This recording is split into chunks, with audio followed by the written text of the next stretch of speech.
ڕێز و سڵاویەوە بینەران و گوێگرانی خۆشەویستی تەلەڤیزیۆنی کۆمەڵا لەگەڵتاندان بۆ پێشکەشکردنی گەشتیاوڵەکانی سەر لە بەیانی ڕۆژی پێنجشەممە سەرتاش بە سەردێڕی چەند هەواڵێک دەست پێ دەکەین.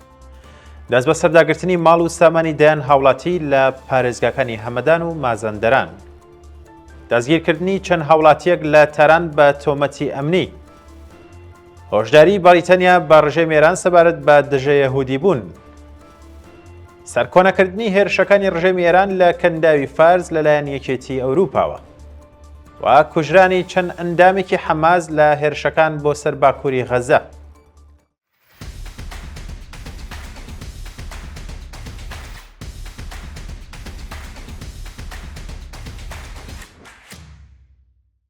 دەست بە سەرداگرتنی ماڵی دەیان هاوڵاتی لە پارێزگاکانی هەمەدان و مازەندەران. ڕۆژی چوارشەممە 16 گوڵان دەستگای دادی ڕژیم هەواڵی دەست بە سەرداگرتنی ماڵ و موڵکی دەیان کەسی لە پارێزگاکانی هەمەدان و مازەندەران بە تۆمەتگەلێکی وەکو خیانەت لە نیشتیمان ڕاگەیاند.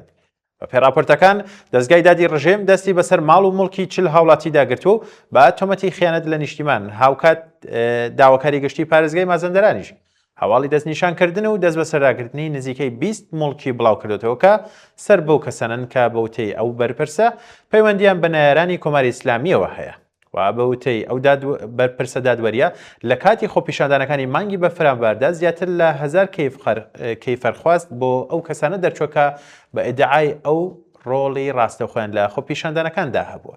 هەروەها ماڵ و مڵک و ژمارە بانکیەکانی ئەو کەسانەی کە بەوتەی بەرپرسانی ڕژیم لە وێرانکاریەکاندا هاوکاریان لەگەڵ وڵاتانی ئەمریکا و ئیسرائیل کردووە دەست نیشانکراون و دەستیان بەسەرداگیراوە. دەستگیرکردنی چەند هاوڵاتیەک لە تەران بە تۆمەتی ئەمنی.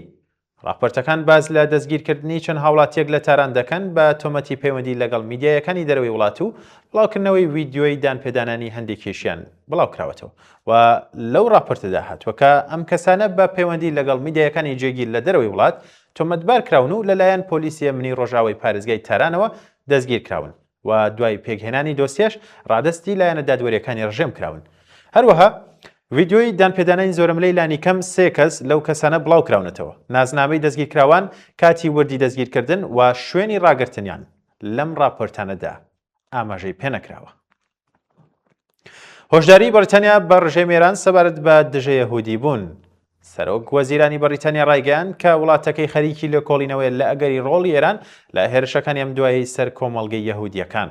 ئەوێ ڕایامەژە بە زیادبوونی نیگەرانیەکان سەبارەت بە دژە یەهودی بوون جاختی کردەوە کە حکوومەتی بەریتانیا ئەم بابەتەی بە جددی وەرگرتووە و ڕێکاری پێویستی بۆ ناسینەوەی هۆکارە ئەگەریەکان و ڕێگری لە دووبارەبوونەوەی ئەم جۆرە ڕووداوانە گرتووەتە بەر و سەرۆک وەزیرانی بەریتانیا وردەکاری زیاتری سەبارەت بۆ هێرشانە یان بەڵگەکانی پێوەست بە ئەگەری ڕۆڵی ئێران نەخستە ڕوو، بەڵام جەختی لەسەر بڕیاری حکوومەت بۆ بەرەنگاربوونەوەی هەڕەشە ئەمنیەکان و پاراستنی کەمینەکان کردوێتەوە. ستارمەر هەروەها ڕایگەیاند کە لە ئەگەری سەلماندنی ڕۆڵی کۆماری ئیسلامی لەم هێرشانەدا تاران ڕووبەڕووی دەرەنجامی جددی دەبێتەوە. سەرکۆنەکردنی هێرشەکانی ڕژێمی ئێران لە کەنداوی فارس لەلایەن یەکێتی ئەوروپاوە. یەکێتی ئەوروپا بە بڵاوکردنەوەی بەیاننامەیەک هێرشەکانی ڕژێمی ئێرانی دژی هاوبەشە ستراتیژیەکانی خۆی لە ناوچەی کەنداوی فارس بە توندی سەرکۆنە کرد. لەو بەیاننامەیەدا هاتووە هێرشەکانی ڕژێمی ئێران پێشێلکردنی ئاشکرای یاسا نێودەوڵەتیەکانە. ئێمە هاوسەوزی خۆمان بۆ ملنشینە یەکگرتوەکانی عەرەبی وەکو ئێمارات و عومان دەردەبڕین کە بەهۆی ئەم هێرشانەوە زیانیان بەرکەوتووە و ئاسایشی ئەوروپا و کەنداوی فارسی پەیوەندیان بەیەکەوە هەیە. هەروەها یەکێتی ئەوروپاش ڕایگەاندووە ئامادەیە بۆ ڕێگری لە فراوانبوونی ململانیەکان و دەستڕاگەیشتنی ئێرانیش بە چەکێتۆمی بەشداری دەکات. دابەزینی نرخینەوت لە بازاڕە جیهانیەکاندا. نرخینەوت لە بازاڕە جیهانیەکاندا ڕۆژی چوارشەممە 16 گوڵان بۆ کەمتر لە $100 دابەزی. بە پێڕاپۆرتەکان نرخی هەر بەرمیلێک نەوتی برنتی دەریای باکوور لە مامەڵەکانی ڕۆژی چوارشەممەدا بە ڕێژەیەکی بەرچاو دابەزیەوە گەیشتوتە نزیکەی $98 و بۆ یەکەم جاریش لە 2 هەفتەی ڕابردوودا بۆ کەمتر لە $100 دابەزی. ئەم دابەزینەی نرخی نەوت هاوکات بوو لەگەڵ بڵاوبوونەوەی راپۆرتەکان سەبارەت بە ئەگەری گەیشتن بە ڕێکەوتن لە نێوان ئێران و ویلایەتە یەکگرتووەکانی ئەمریکا. هێرشی موشکی بۆ سەر کەشتێکی فەڕەنسی لە کەنداوی فارس. بە پێڕاپۆرتە سەرەتایەکان شەوی سێشەممە 15 گوڵان کەشتێکی بار هەڵگری فەڕەنسی لاوەکانی کەنداوی فارس کراوەتە مانجی هێرشێکی موشکی و زیانی بەرکەوتووە. لەو راپۆرتانەدا ئەم هێرشە خراوتە ئەستۆی سوپای پازداران بەڵام تاوەکو ئێستا بە شێوەیەکی فەرمی و سەربەخۆ وردەکاریەکانی ئەم ڕووداوە پشتڕاست نەکراونەتەوە.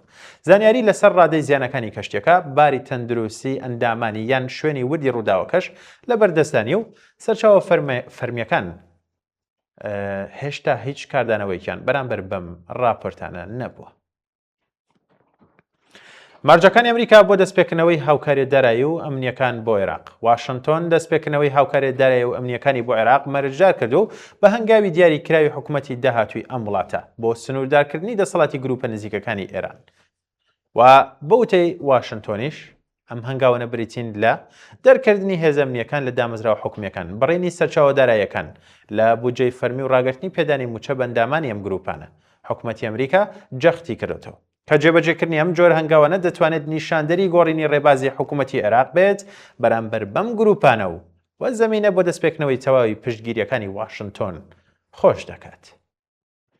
کوژرانی چەند ئەندامێکی حەماس لە هێرشەکان بۆ سەرباکووری غەزە. ڕژێمی ئیسرائیل لە ئۆپراسیۆنێکدا لە باکووری کەرتی غەزە چەند چەکدارێکی سەر بە حەماسی کردە ئامانج کە بە وتەی ئەوان وەک هەڕەشەیەکی خێرا ئەژمار دەکران. بە پێی ئەم راپۆرتە هێزەکانی تیپی 14 سوپای ئیسرائیل چەند کەسێکیان لە ناوچەیەکدا بەناوی هێڵی زرد دەست نیشان کردووە کە سەرقاڵی ئەنجامدانی کاری گوماناوی بوون و لە سەرزەوی و لە هێزەکانی ئیسرائیلیش نزیک بوونەتەوە. سوپای ئیسرائیل ڕایگەن کە دوای ناسینەوەی ئەم کەسانە هێزی ئاسمانیەکیەکانی کردووەتە ئامانج و چەکدارێکی تریشیان لە کاتی هەڵهاتنیدا کوژراوە. بەڵێ بینەران و گوێگرانی خۆشەویست، گەشتی هەواڵەکانی ئەمڕۆشم پێشکەشکردن کە سادێکی باش بۆ هەموو لایەکتان.